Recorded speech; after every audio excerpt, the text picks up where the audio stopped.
Hello guys, welcome back to the daily, not daily, it's not daily, we'll talk about COVID-19 again. And we have some bad news. And two reasons COVID-19 has especially increased. And India has slowed down. The daily cases for India is still the highest in the world, but it's only at 91,000. But elsewhere in the world, COVID-19 is increasing massively. First is South America. Weekly trends.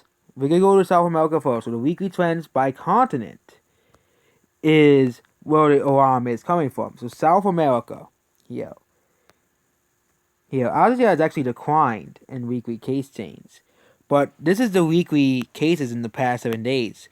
Argentina has seen a 90% drop, but in South America, it is starting to go back up again in South America. And it has not slowed down in South America outside of Ecuador, which is pretty scary.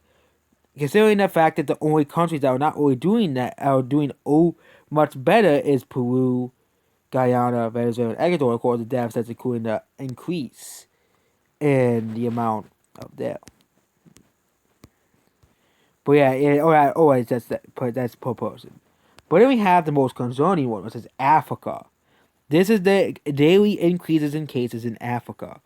Okay, here, so Liberia had a 262% increase, Eritrea 247, Congo 195, the Democratic Republic of the Congo, Sierra Leone 131, Comoros 167, Zambia 145, Sudan 100%, Rwanda 96%, Zimbabwe 89%, Mali 88%, Niger 35%, Eswatini 65, Uganda 56, Namibia 53, Somalia 49, Botswana 48, Kenya 30, Africa average 27, Malawi and South Africa 29%, Kenya 40%. Yeah, almost every African country has had an increase, with the exception of South Sudan, Guinea-Bissau, Burundi, Gabon, Gambia, Burkina Faso, countries that have not really have seen the increase in cases yet.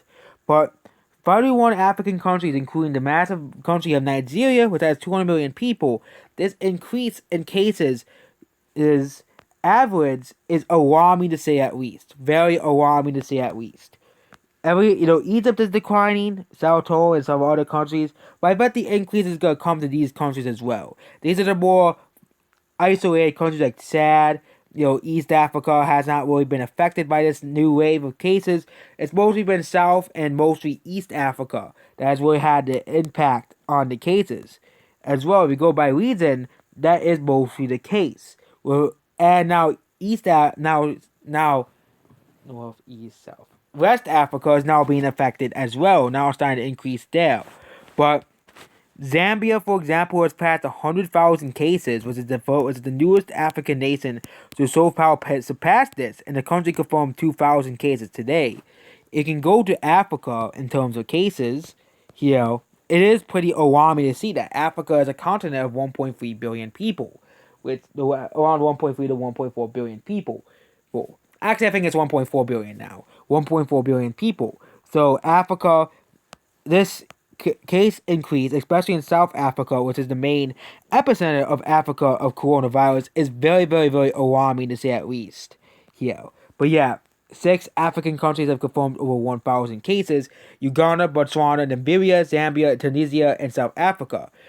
All of these areas, with the exception of Uganda, being in the southern part of Africa, because Botswana and Namibia and Zambia are very close to South Africa, and these countries are confirming a lot of cases, just like South Africa is. Some countries like Ethiopia are not really confirming a lot of cases, but once it reaches to the northern part of Africa, which it already has with Uganda, it'll be eventually when countries like Ethiopia and Somalia, which Somalia is already reporting increasing cases along with Kenya. So it's only be a matter of time before countries like Ethiopia and Chad and most of West Africa start to see an increase in cases, where countries that are already by South Africa, like Congo, Angola, and those countries, are seeing a massive rise in cases. And this is most likely the Indian variant, which is much more infectious than even the South African variant, and you already have a very, very dangerous thing. Even have the weekly change by countries, we have around 76 countries that have seen an increase in cases. from Chile to Vietnam to Nigeria to Morocco to South Korea to Mozambique to Panama to South Africa to I think Indonesia. I think we passed Indonesia away to Indonesia to Afghanistan, the UK, Zambia, DRC was the highest of the world countries.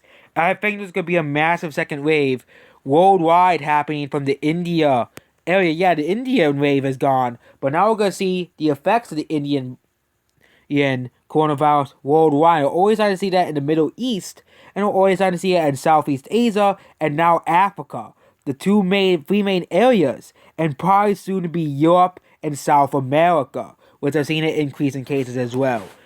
USA has not really seen an increase in cases, but again, I don't really have to worry about. I'm already vaccinated, and they always said that vaccinations do work against the Indian variant. Thank God for that. But but we have the change in cases here, and this is very concerning here. Happening in South America, happening all across the world. Russia, UAE is having an increase in cases, and UAE has a lot of vaccinated people as well. So this is a very concerning rise in cases just in countries in general. Kyrgyzstan seeing a rise in cases. Malawi, a lot of Africa seeing a rise in cases. Bangladesh, which borders India. And usually when countries are increasing like this, they're going to have a faster peak around higher rates. Especially countries with lower amount of cases that have a large population. As well, you see it by population. A lot of these African countries have like 10 to 20 million people. Like Rwanda has 13 million people. So it seems over more likely that this is going to get worse and worse in Africa. So we're going to see what goes on the next couple of weeks, as I always do. That's why I don't make one every day, because it is kind of redundant and I probably need some water. But you have this basically about this video. Goodbye.